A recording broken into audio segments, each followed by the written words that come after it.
Hello and welcome back. We are here continuing the Great Qing run. Last episode we really popped off in Jiangxi, and we are starting to build more here. Not necessarily because it's like the perfect or best way to do things, but because we want to run the number up and see if we can get to 1 billion GDP in one province. Pretty sure we can pretty comfortably get that at this point.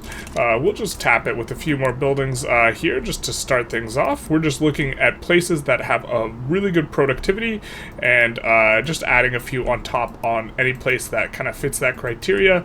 Although in theory we would want to push the steel and the motor industries maybe a little bit more than normal. Synthetic plants notably are a nice one because they have a nice demand profile, but we'll just add a couple on top of that, even though they're not as efficient as just the regular dye plantations. We're building them here, we're trying to build tall here, and it'd be like that. Skyscraper's finished, but let's just be off and away. We are going after Argentina, and we do finish the skyscraper. Ba-boom. And we get a war with Argentina, which should be fairly easy. After this, we're probably going to be in relatively chill mode. We have quite a bit of infamy. Our goal is to kind of expand the market, and so this is the current state of affairs in the market. Now, the market might implode when we go communist. I think we're probably going to go communist in this run, and so this might be the case, and let's look at it in all its splendor while we still can. Man, we have just been rolling low in regards to passing rights of assembly. Like, it had a pretty high pass chance, and we've already had 2 setbacks, and we're not even outside of referral. And of course, this one has a massive political movement for it. We're also having a hard time keeping the construction queue going. This is in part because it's so big, but also because stuff is starting to become not very profitable, so all the auto queue type things that we have set up are starting to kind of like phase out in terms of how aggressively they put stuff into the queue. And we are just kind of now in a click button mode where, like, you know, we're not necessarily trying to find the absolute perfect optimal way of doing a lot of things. We're just trying to absolutely blast as much as we can, and so this is kind of the state of affairs. Also, we've had the game crash a few times now, so we might be reaching kind of the end of what can be tolerated in terms of my PC setup. I think we can maybe go to like around 1900-ish, but the 1.3 overall performance has been quite a bit lower, so this might even be the final episode if we can't get stuff through. It'll be a little bit of a shame though, because I am pretty keen on trying to test out.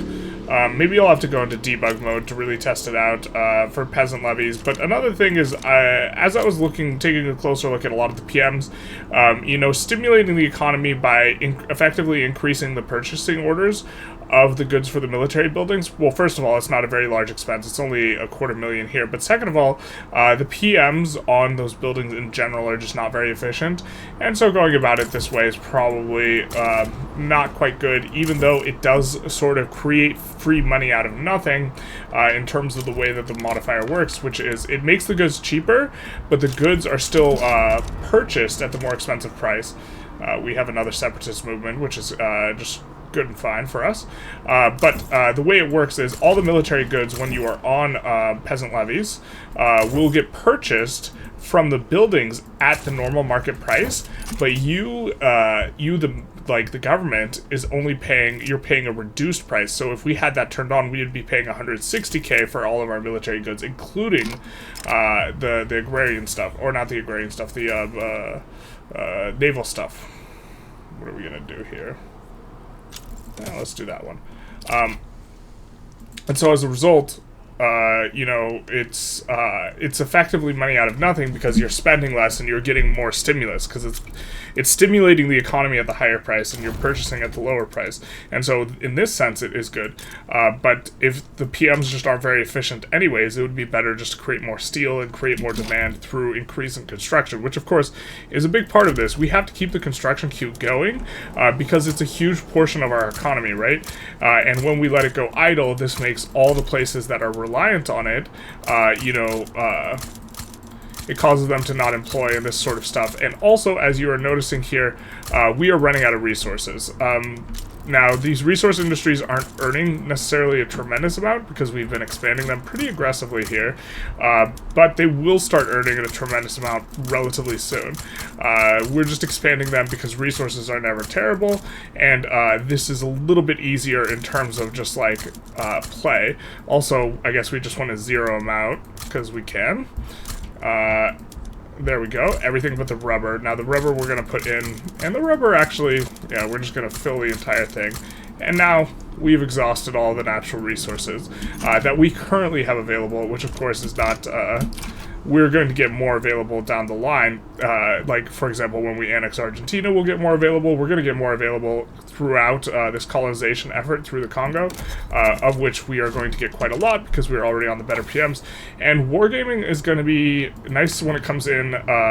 I just really hope these guys don't get marginalized. This is one problem here, is that these guys could get marginalized before we can try and make the swap.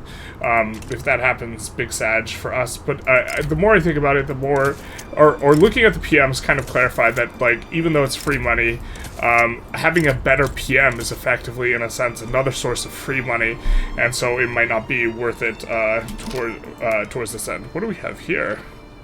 Okay, we have the Communist Revolt and Inca Secession, which we are going to handedly put down. But yeah, this is kind of where we're at in the run. Alright, so the variance rears its ugly head yet again. We get a stall event for enactment of rights of assembly, and so, just disgusting.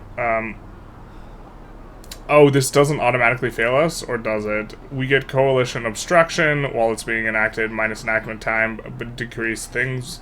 But our thing doesn't automatically give us a stall? Is that correct? So we can keep passing it, but we have just been low-rolling the hell out of this, considering how high a chance we have, and the fact that, like, we have a fairly legitimate government, which is pretty nice. You know, we have a lot of radicalism. A lot of this radicalism, I believe, is the result of... or, I mean, we could kind of just take a look at what it is the result of, but I think a good amount of it should be from discrimination. Well, we see it's standard of living, but that, well, maybe it is standard of living. It's really hard to pull up standard of living, particularly high, as the Qing, and especially as you get new techs. You almost wish that you could throttle the amount of pops you have, where you could start out with less pops and then slowly acquire more pops, something like this.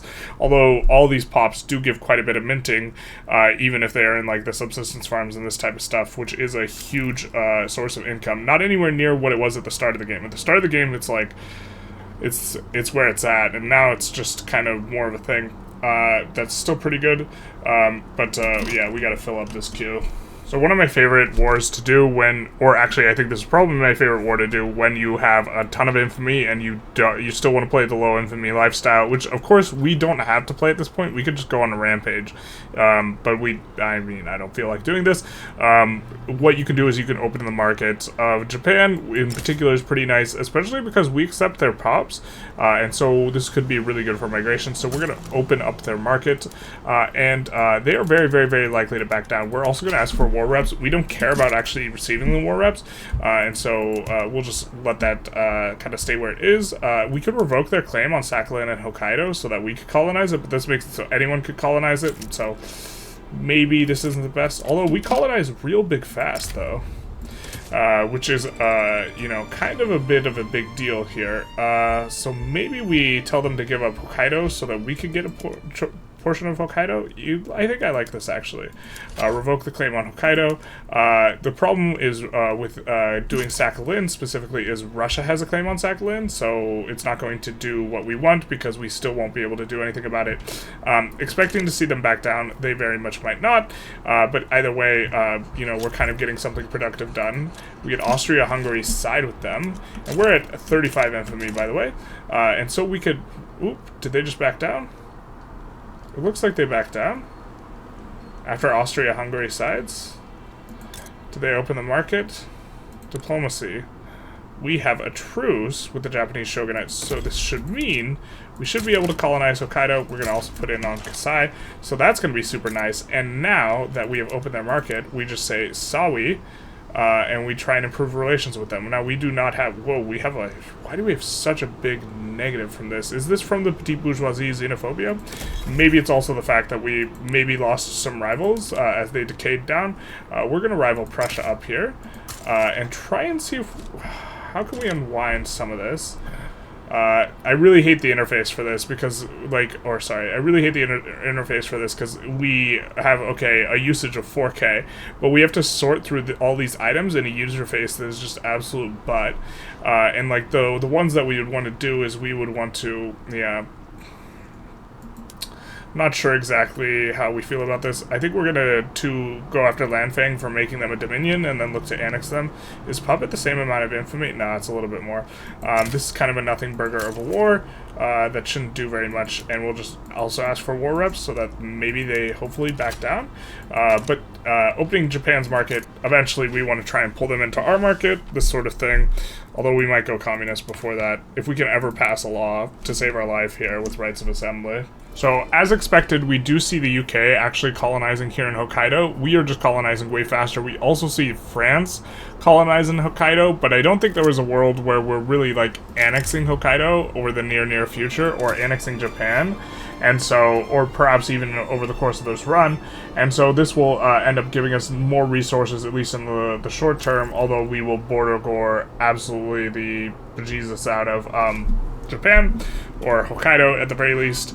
And this is fine. This is fine for us. So we are going to go through some trade stuff, and I think it's kind of useful or maybe interesting to go through it. We are going to export also some things that we don't normally export. We're going to sort by productivity here, and we are going to also ship out ammunition and artillery. The main reason is we've built up to level 51 in the capital to get the max throughput bonus on, both the munitions and the arms industries, or the arms industries are coming on up, so we really don't mind increasing the price of these goods. They're not the most efficient PMs, but if they're more profitable, hey, bully to us. And this will also kind of what will happen is when we're at war, these trade routes will contract. So we're trying to pick trade routes that are actually going to increase inside, but these trade routes will contract, and instead we will just have a more smooth curve of prices for our goods. We have notably put on quite a bit of goods in clothes since we last kind of took a look here, and we also don't mind increasing trade volume. Now, we have a huge amount of convoys, so we're actually going to be and we have adjacencies with most of these guys, so we're actually going to be extremely liberal with exporting this stuff, especially because we're trying to pull more people into the customs union. We got 2 Indian miners, and I mean Indian as in India, not Native Americans, into our customs union. We'll just do this. These ones aren't that, well, I guess the ones that are not going to spend any convoys are probably okay. We still benefit quite a bit from adding bureaucracy in the abstract because we have unresolved tax capacity in a bunch of places, so this is probably fine. We're not going to export coal, even though we could do it profitably. Instead, we'll just take, more profits on our industries, and also kind of the fact that we want other countries to be building coal for the eventual point where we run out of coal. Now, we would not mind exporting some of this, some of these goodies, so we're just going to do that. And really just come through, and it's kind of the capitalist-oriented ones we want to export, although maybe we're actually, so at this point, the investment pool malice is so large that, like, the distinction between something being capitalist or not is actually not that important, and if we wanted to even start exporting some of these agrarian goods, we maybe could. I think that we could if we wanted to. Generally, explosives we don't export too much, but I think we just exported some right there. We, of course, fertilizer you do want to export. Can we export this to free America? All right. We're trying to get trade routes with them anyways. I don't think we're going to export the fruit, but this we're going to export a ton of to a bunch of different markets. A ton of the furniture. It's not that many buy orders, but it's something. Like, relative to the size of our economy, it's almost nothing. Like, our economy is nearly the world economy, or it's like half the world economy or something. It's an enormous share, or our market, rather, not necessarily ours, our production in isolation. I think we're just going to keep the grain prices where they are, but don't mind exporting some of this. Ooh, a little bit to Japan. Also, I just want to emphasize, like, a huge chunk of why we want to do this. Ooh, we can export a lot of this. We also have a level 51 that we built up, and it's not going to generally be as profitable as we'd like, so this is fine too. But we are just increasing the prices of everything because our economy is starting to slow down. And it's starting to slow down because we are running out of resources, as evidenced by our building all the resource buildings to max level, and we're not out yet, because a lot of those buildings like aren't necessarily super profitable, but this will increase the price and this of all the like end consumer goods that we're exporting, and as the price of these go up, the buildings get to be more profitable. Eventually, the input goods are too expensive, and you can't decrease the price because they're resource industries, and you've run out of resources, and this just depresses the economy. Another thing that's clamping down on the economy and depressing it is the fact that we have this investment pool malice. All the investment pool is multiplied by by a third is what is multiplied by, and so we are really not getting very much from the investment pool anymore. I don't want to touch these goods because we're not producing them, so it's not too big a deal. Probably not going to export meat, not going to export oil because it's not profitable. We could export opium. Opium PMs are really good. We would not mind our autocue producing opium, and so we're just going to export a little bit of opium, not a ton of opium. Wow, I'm shocked that paper's okay, but this is fine. This will increase demand for sulfur a little bit as we produce more paper, and sulfur is pretty good. Although, yeah, I think that we're fine on sulfur. So we're also going to export porcelain. This will allow us to build more glassworks. The glassworks in turn will produce a bunch of glass, which will decrease the price of our construction. We could even export silk, or think about it. I think we won't, but we're thinking about it. We get a unique bonus towards silk production, but silk production in general is not hyper efficient, so I think we'd rather eat our silk and turn it into clothes and then export the clothes, this sort of thing, because we'd rather run it up the chain, which is also part of why we're not exporting the fabric as well. Even though we don't care if those businesses are profitable, we'd rather get them be profitable through the buy orders for our manufactories, rather than sending... Oop, we didn't mean to export those. No. Oh well. We don't mind exporting sulfur. These will eventually kind of wind down, and sulfur is extremely efficient PM. And we're not going to export tea. We're not going to... Well, we could export wood. We're not going to. Exporting wood would not be horrible. And then we're going to try and see if we can import the agrarian goods. We would... And also the... God, we accidentally clicked... Whatever, we clicked some ones that we didn't want to click. We're going to import the agrarian good and the resources, if we can. Resources are not so expensive yet for us that we can't import them profitably. But coffee is going to be good. Dyes is not quite as good as coffee, because coffee is kind of a worse industry, but that's fine. Fabric, we will prefer to eat this and then ship it out in the terms of clothes. Just kind of in the abstract. Definitely want to import the fruit. Definitely don't want to produce the fruit. This is preferable. We're going to import the grain. I'm shocked that there's so many roots that are at least this level of profitability. Hardwood, over the long term, will become a problem, so we're just going to put it in all the roots now. And iron already is a problem, it looks like, because everything is profitable, so we're just going to import everything. Eventually this Greek root will be profitable, so we don't have to worry too much. Yeah, we really are running out of resources here. This is, like, if we look at our GDP growth, we see that we are slumping here. And if you ain't, or if you're slumping, then you ain't pumping. There we go. And so we're just going to go through on all of this. I think we're going to import... Oil unlocks really good PMs. It's also really efficient. We're just going to import that one. It's probably going to get to the point where it's going to be good. Can we import now? Can we import this? No, not really. And then we're going to import sugar. Sugar. And then tea, which we shamefully exported a couple roots, but are too lazy to fix. A shameful display of cowardice and ineptitude. Okay, and then... Also this, and hopefully all of this together does stimulate the economy a little bit, especially the export routes, increasing the prices of goods, making it so, can we get a 1.9 just like right away? That'd be super cool. I understand it's probably like either really close to the threshold or really not, and so it's really not going to make a huge difference, but maybe, oh well, our construction goods aren't even fully bought out here, so this is the real problem. So we're just gonna... the rubber, and then, I don't know, just gonna add some things. But the whole idea is our construction queue is now full. Do we want to do this? Rubber discovered in Mexico. We couldn't get it to 1.9 just like on an immediate basis, but these trade routes will help make everything more profitable, which is kind of the main idea behind the way we're doing them. So we see an interesting political development. Prussia looks like they're trying to do a little unification ski on mainly, I guess, the French Republic here. I think we're going to join. We are going to sit towards their side and see if they offer us anything somewhat reasonable. We also got indoor into the customs union. We are expanding the customs union very steadily. Almost have all of India here, not Italy, because those are two different places. Austria-Hungary is embargoing France.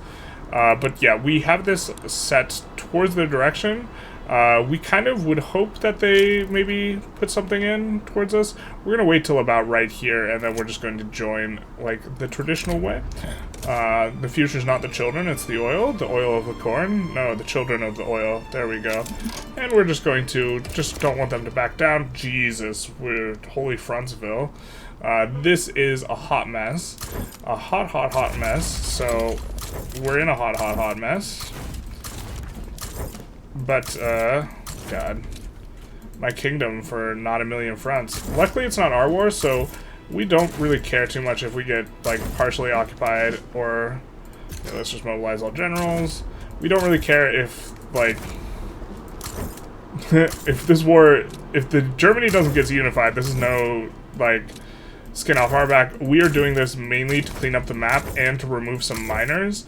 Not minors as in children, but minors as in tiny powers, which will increase the amount of prestige required to be a large power, which in turn is going to help us to expand a little bit. And we have a ton of infamy right now anyways, so it doesn't matter. We also did hit that 1.9 billion, but then we let the construction queue trend down, so the price of all the goods dropped, and so we lost it immediately, which is a shameful display. Jeez, we can't get a good tick on this to save our lives. But the car is loud outside. We got that. Bit of a bummer here. We kind of looks like we just low-rolled like what went on in Hokkaido, and we just got two edge pieces, and they got the central ingress here. Both France and Great Britain, which is like big sad for us. But we're of course going to move at least one person, because this will involve occupying our territory. We'll see if they put in a war goal against us. I have to imagine they put in something against us, like release show and show. No, it doesn't look like it. And so we're more than happy to kind of try and push this through a little bit. I think with our help, you know, we'll even activate, we'll throw a bone here. We'll activate some conscripts. I think that, you know, it's very likely that this is successful. But if it's not, it's also not very much sweat off of our back. Obviously, our soldiers' backs, but whatever. So another thing to note, that in addition to the economic slowdown we're experiencing, we're also experiencing a technological slowdown, or a tech spread slowdown. We're only tech spreading one tech now, and the reason being is, in order to spread a tech, someone else in the world needs to have acquired it. So this means we have caught up to everyone at this point, which is a good thing in some sense, but in another sense it means that we are not really benefiting as much from all these unis we have built. Now I think we're just going to keep them around, but all they're really going to do is stimulate the economy and make it so that whenever an AI researches any tech, we will pick up that tech near instantly. And so what this means for us is we are going to want to move ahead of time on our tech, and I think I have an eye on compression ignition. Now, we could go for, like, late game military tech like trenchworks or NCO training, but I think that with our plan of maybe testing out the idea, which we still want to do, that the best tech for us to go for right now is compression ignition, because it's the furthest ahead of time. By going in ahead of time tech pretty aggressively here, we are going to make it so that our spread is going to be as good as possible, or as useful as possible, because as soon as anyone picks up any of these techs, we're going to get it very, very, very quickly, because we're going to get an average of 200 spread on it. Our active research is half that, and so we'll pick up any tech that anyone else picks up really quick. And compression ignition is an insane technology that really helps out with the resources, which is going to help out with you know, kind of a very depressed economy. Now we also got siege artillery. Now it's a secondary equipment adjustment, and I don't want to forget to turn it on, so I'm just going to turn it on. I don't think this is correct in terms of, you know, just trying to min-max this particular war, but in the context of not wanting to forget to turn it on, I think it's absolutely fantastic. Strictly better. even. So in Sichuan, we have just set, and we've set all of our opium to auto expansion because opium, just the PM's insane. But what this is going to do is this is going to fire a lot of pops because again, they have subsistence farms, so all of the peasants are going to become unemployed instead. So what we are going to do in Sichuan specifically to help manage this or alleviate this, we're first going to add a bunch of railways. And then we're going to institute a lot of power plants. And then a lot of, let's do food industries, I guess. Just kind of picking some. I'm not necessarily picking the most optimal ones here, just looking to slap some down. The important thing is that we're just adding a ton of manufactories to help with the fact that there's going to be some very significant frictional unemployment. Why is that bugging out? What is that about? Y'all hear the click? Oh my god, it's because we already decided to do that. But we'll do it with the textile mills, and so this will help to alleviate Sichuan's problem. And then kind of once all this gets built, we'll probably just crank up the opium to max, which will still cause a huge amount of unemployment, but then they can just leave, which is what has happened with like a lot of the southern Chinese areas. If we like cover Jiangxi, which is not kind of affected this way, you see all these lower areas. It's because they've been building agriculture, and there's a mass exodus and this type of stuff. Your exodus speed is based off of how much pop you have and your ability to get anyone in. Let's see, minus decree cost. I don't think we're going to try and stack minus decree cost modifiers or whatever, so I think we don't listen to the fraudsters. Okay, we really can't pass a law to save our lives, though. Like, we've been trying to get rights of assembly for so long now. It's just been very, very, very grim. But this is looking good, so we're probably going to enforce pretty quick here. And by we, I mean, of course, Germany, the royal we. And so that will be good. And we are starting to also dip into the agriculture a little bit.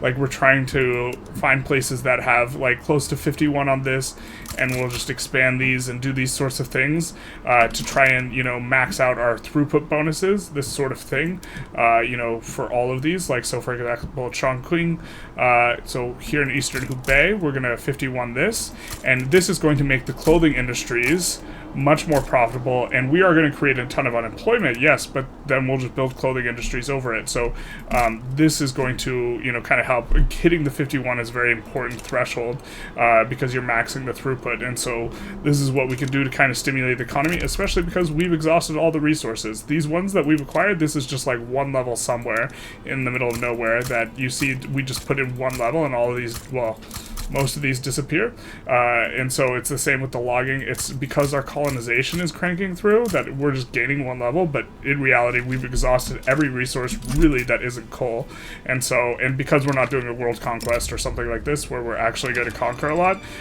that's the cheapest railroad ever. We're going to be in bad shape for that.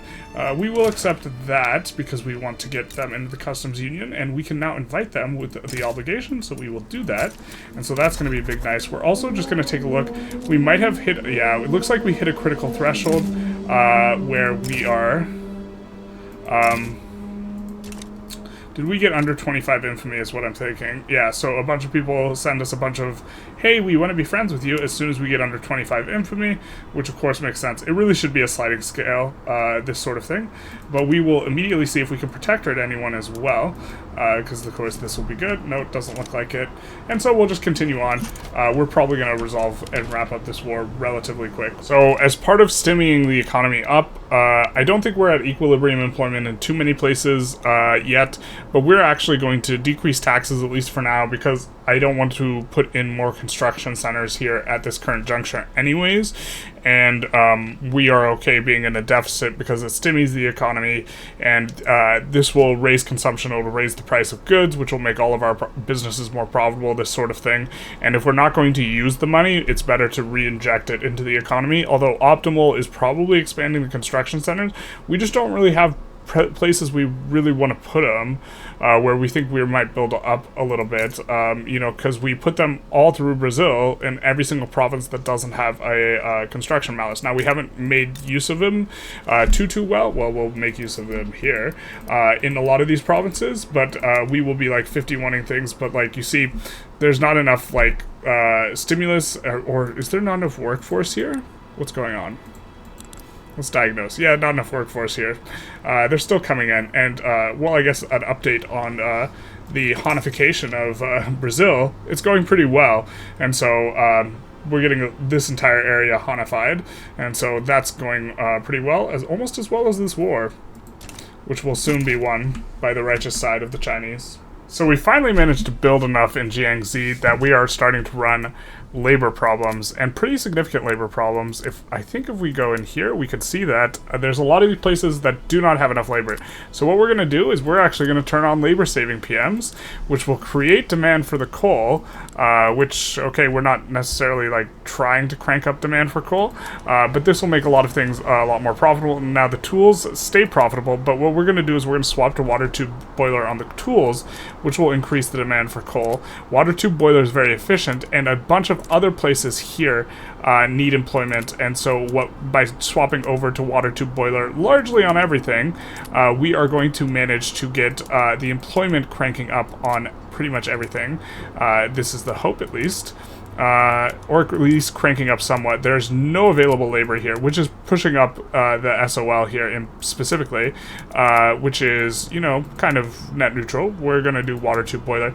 Water tube boiler in general is way more efficient than rotary valve engine, so it's way better. I understand that this place has full employment right now anyways, but it makes way more sense to turn every place onto water tube boiler than it does to turn this from hand assembly to rotary valve engine, just because this place in particular needs more of this, and I think we just about have it. And so of course this fired a bunch of people, so let's take a look. This number should shoot up to nearly 1 million unemployed, but then these people should in turn, well, you just see, like, look at this, 500,000 of them just immediately turn into peasants. That's kind of neat. Why would we want to collect consumption tax on autos? I think we're just going to take urban centers building throughput, but we're going to watch, I think, this peasant number come down quite a bit. If I'm not mistaken, yep, there we go, with one more tick, and employment is being found in all of these places with these new labor-saving PMs, never before used in China, starting to crank them out, and now the peasants are gone, and they all just get employed, kind of shuffled around, and these places are still maximally employed, they're still ridiculously profitable, but now these places get to employ up quite a bit, and these places are also quite profitable, but we do have to slow down building here, unless we're building railroads. Unfortunately, we haven't triggered the Metropolitan Railway event. I don't remember exactly what you need to do in order to get it. Is it public transit? I thought it was called Metropolitan Railway. I always have a hard time finding it. Maybe it's in here? I don't see it. Or maybe it's just called public transit, and then it is the Metropolitan Railway. I don't think we're going to trigger this, because we won't be able to get the cash reserves high enough without some very creative bookkeeping. But we have, you know, we're starting to use the labor-saving PMs here, although we would prefer just to get more imports, migrants, in order to do this, but I think we're going to need to slow down here in Jiangxi specifically. Just as a kind of frame of reference, the GDP here is barely budged since the start of the episode, mainly because the population hasn't budged that much, and so our dream of a 1 billion GDP might be a little bit of a pipe dream, but like we should be building elsewhere. In particular, the heuristic we should probably be using here is we should, you know, come in here and go population and look at migration attraction. The places that have terrible attraction, we know that they're going to have really high unemployment. Like, I haven't checked this province before, but I'm fairly confident Qing is going to have unemployment. Yeah, they have 1 million unemployed. So this is a fantastic place to build something. And we've already kind of built the kind of usual suspects, but we can put down a synthetics plant here, just crank it up to level 51, and it's going to be able to find really cheap workers, right? Now, of course, we want to slap some like railways on back, and I think if we were really looking to min-max, this is actually the approach we would use, but I'm also trying to play fast for this run, and I'm thinking the run's coming close to an end here anyways. We will turn up all of these now that we're actually using a lot more coal for the labor-saving PMs, at least in one province, i.e. the capital, but I think that Let's dust up this war. I think I kind of, you know, in this episode, talked myself out of, you know, testing the professional army, because I think that peasant levies, I think that even though you're getting a free injection into the economy, you know, the injection's on a not very efficient PM, and so this maybe makes it... Ooh.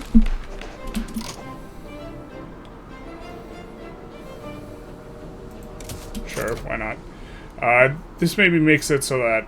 Looks like this is cranking through pretty well. I don't know why France hasn't given up. We occupy the capital. How can you be at 0? What the frick? Do we have to occupy all of this land? God, the Forever War. I mean, it looks like we're in pretty good shape to occupy all of it relatively short order, just because of the way the fronts have kind of unfolded. We're going to reassign to this front a little bit. Oh, wait.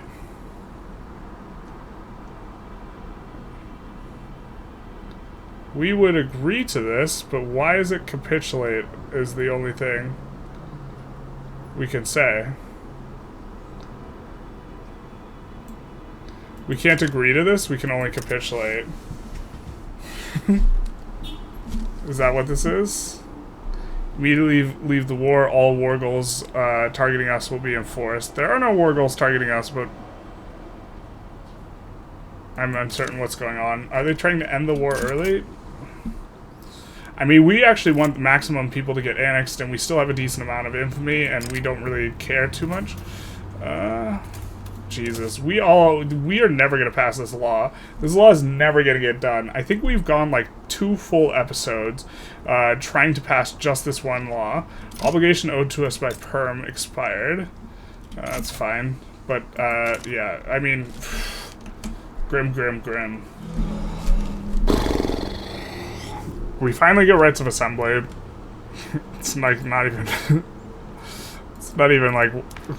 It's like instrumentally useful because it lets you pass guaranteed libs. It's not even the show. It's not the one you show off. It's the one you're like, hey, look what I got. Oh wait, that's showing off. So we can go guaranteed libs now. I don't think we're gonna try out this experiment with the professional army. I think we're gonna go guaranteed libs, and I don't even think we're gonna get it because I think this is gonna be the conclusion of the episode here.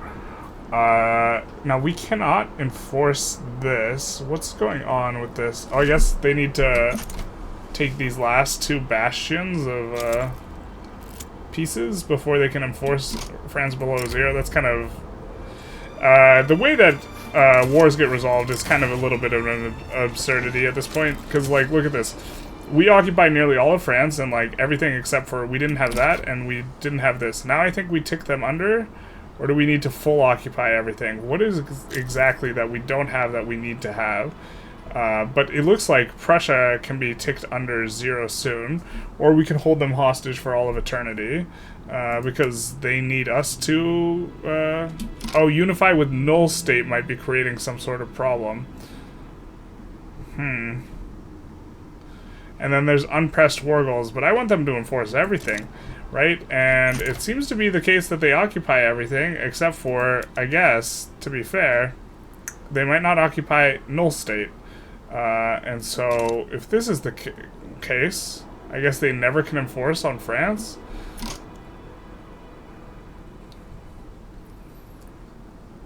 They don't have the war goals for this, and they don't have the war goals for...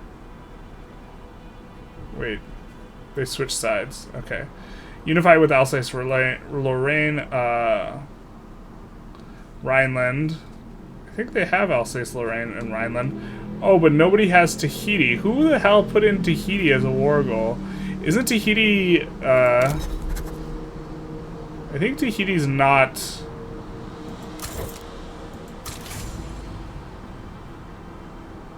that Fiji? I thought Tahiti was not possible to land. That's just Fiji. Where's Tahiti? Oh my god, we're trying to outro right here, and we're looking for Tahiti. Yeah, so this is Tahiti. We need to occupy Tahiti, but is Tahiti inaccessible? Unrecognized. I mean, it should be... We're not at war with Tahiti.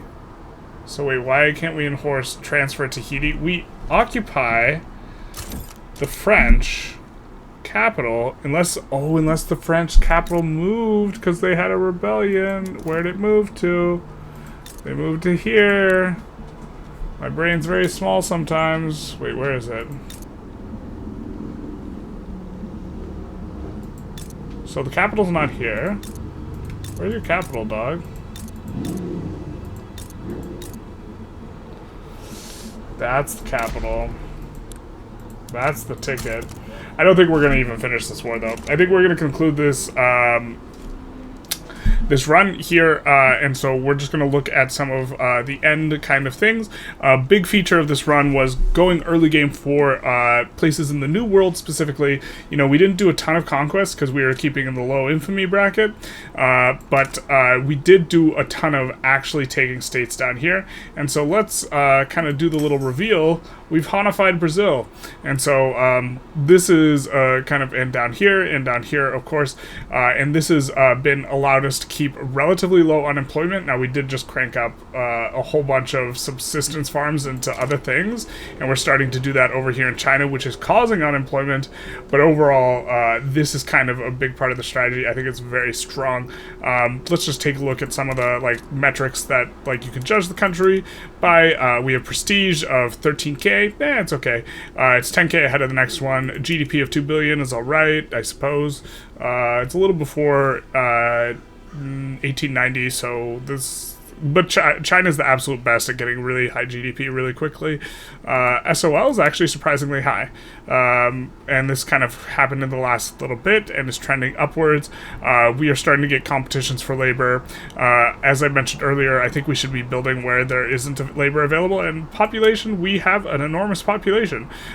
You know, kind of things that we were trying to get done is, well, actually, we probably should actually be trying to pass multiculturalism while we have an anarchist here. This is actually probably the better move. If we ever wanted to move on to multiculturalism, now is a good time to do it, especially because it barely makes the literati mad. So if we were to continue this run, we'd actually probably come off of, amusingly come off of doing this law pass that we're doing right now and go multiculturalism because it is timely, and we would have to do this now, which would reduce discrimination, which would help out quite a bit. We have decreased radicals here. But yeah, this has kind of been the run. I think we did a okay job. Oh, also here's the market view. It's a pretty big market.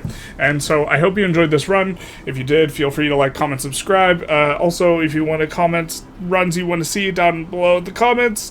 I'm probably not going to start a run until 1.5, but after that, I will be looking for a run to start. And so this sort of thing. And other than all that, YouTube algo stuff, but other than all that, have a good day.